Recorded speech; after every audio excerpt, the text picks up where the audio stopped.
In this video we will go over how to properly install and use the buckle guard. This style of buckle guard is meant for top release button buckles only. Push down and unscrew the safety cap of the buckle guard. Wrap the buckle guard around the button side of the buckle.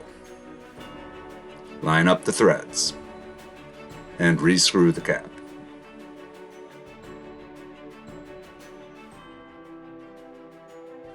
Have the student sit down. Fasten and snug the seat belt around the student's hips.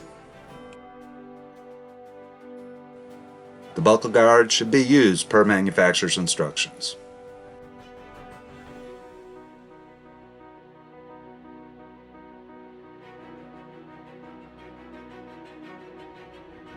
To unbuckle the student, push down and turn the white safety cap.